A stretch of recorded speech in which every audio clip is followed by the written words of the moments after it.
जब मैं छोटी थी ना, तब मैंने कुंभ मेले के बारे में बहुत सारी बातें सुनी थी। जैसे कि अगर उस समय की जो पिक्चर्स बनती थी ना, उसमें भी कहा जाता था कि वो लोग कुंभ के मेले में गए थे, उनका एक बेटा गुम हो गया था।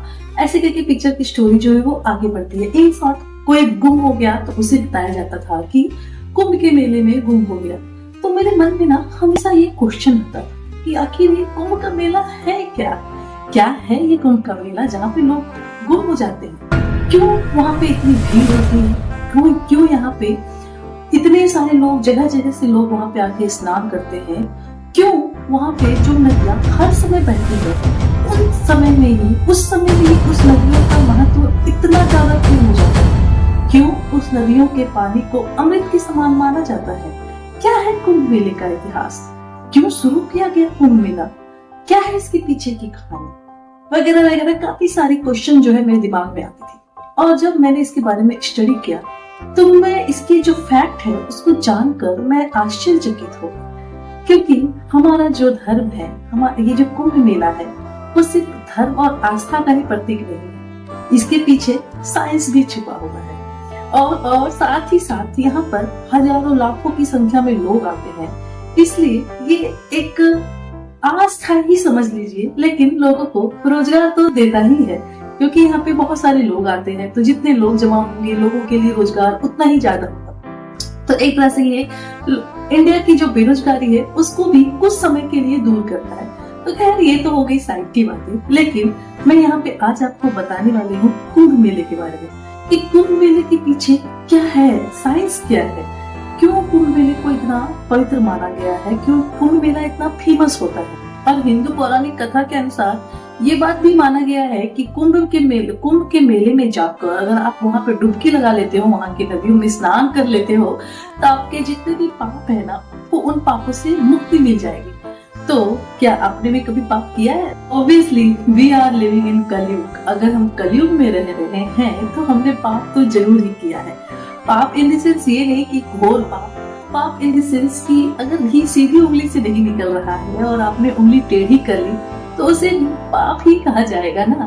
तो स्टूडेंट एग्जाम में पास होने के लिए पाप करते हैं, और लोग अपने ऑफिस से प्रमोशन के लिए पाप करते हैं। कुछ न कुछ तो लोग थोड़ी मोड़ी तो झोल झाल करते ही हैं। तो अगर आप भी इन लोगों की कैटेगरी में शामिल होने वाले हैं तो मेरा ये वीडियो पूरा होने के बाद आप जाइए और कुंभ में डुबकी लगा के आप भी आ जाइए, क्योंकि 12 सालों के बाद इस बार जनवरी में कुंभ मेला लगने वाला है।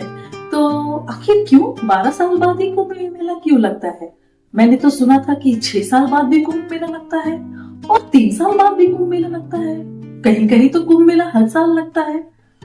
क्या है इसके बारे में? तो चलिए कुंभ मेले के टाइप्स के बारे में जान लेते हैं कि 12 साल, 6 साल, 3 साल, 1 साल या हर साल लगने वाले कुंभ मेले के पीछे का राज क्या है। Everyone, welcome back to my YouTube channel Monika. तो कैसे हो आप लोग? होप आप लोग सब अच्छे होंगे। तो चलिए देर ना करते हुए आज की वीडियो को स्टार्ट करते हैं। लेकिन वीडियो को स्टार्ट करने से पहले अगर आप नए हैं मेरे चैनल को सब्सक्राइब जरूर कर लीजिएगा और सब्सक्राइब करने के बाद बेल आइकन को जरूर प्रेस कीजिएगा। इससे आपको मेरे आगे आने वाले वीडियो का नोटिफिकेशन मिलते रहेंगे। तो लेट्स गेट स्टार्टेड। तो जो सबसे पहला है वो है महाकुंभ मेला। ये सिर्फ और सिर्फ प्रयागराज में होता है। प्रयागराज दैट मीन्स अपना इलाहाबाद 144 सालों के बाद आता है। 12 पूर्ण कुंभ मेले के बाद इसका नंबर आता है।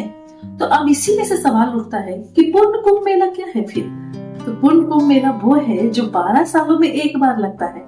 तो जैसा कि मैंने आपको स्टार्टिंग में बताया कि इसके पीछे साइंस है, तो जी हाँ, इसके पीछे साइंस है, लेकिन वो मैं आपको इन डिटेल डीप में एक्सप्लेन नहीं कर सकती क्योंकि I am not a scientist. मैं जस्ट आपको एक कुंभ मेले के बारे में इन डिटेल बता रही हूँ। लेकिन ये 12 सालों के बाद, 144 सालों के बाद क्यों होता है? क्योंकि यहाँ पे ग्रहों का बहुत बड़ा मेल होता है।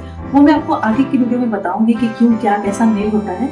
फिलहाल टाइप्स के बारे में जान लेते हैं। तो जैसे कि मैंने पहला बताया कि महाकुंभ मेला, दूसरा है पूर्ण कुंभ मेला जो 12 सालों के बाद लगता है। तो प्रयागराज तो है ही, साथ ही साथ हरिद्वार, उज्जैन और नासिक भी इसमें शामिल है।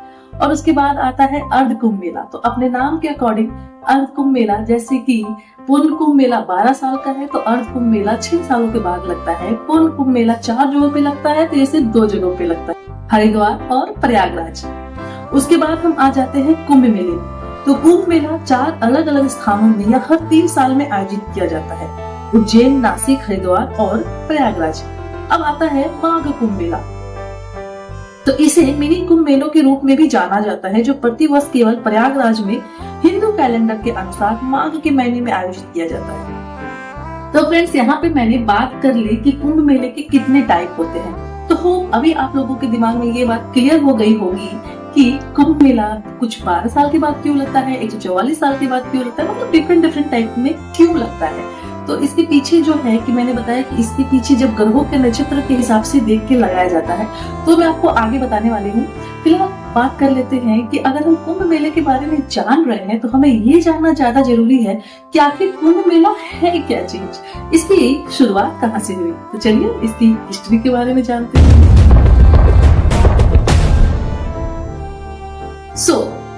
कुंभ मेला, तो मेले के नाम से तो हम सभी परिचित हैं। अपने कई जगहों पे तो मेले का आयोजन होता है, दैट मीन्स की सभा या सम्मेलन हम कह सकते हैं। लेकिन कुंभ का अर्थ होता है अमृत कलश। जी हाँ, कुंभ का अर्थ होता है अमृत कलश। तो पौराणिक कथाओं के अनुसार या फिर कहीं भी इसका कोई लिखित वर्णन नहीं है कि इसकी शुरुआत किसने की। कहीं से ये माना जाता है कि इसकी शुरुआत आदि शंकराचार्य ने की थी, लेकिन इसका जो सबसे पहला वर्णन है वो है राजा हर्षवर्धन के समय का। और पता है सबसे सरप्राइजिंग बात कि इसका जो पहला वर्णन करने वाले थे वो भारत के नहीं थे। जी हाँ, वो चीन के हैंगसुआन। और कुछ पौराणिक कथाओं में ये भी कहा गया है कि जब समुद्र मंथन के समय से ही इसकी जो शुरुआत हो चुकी थी।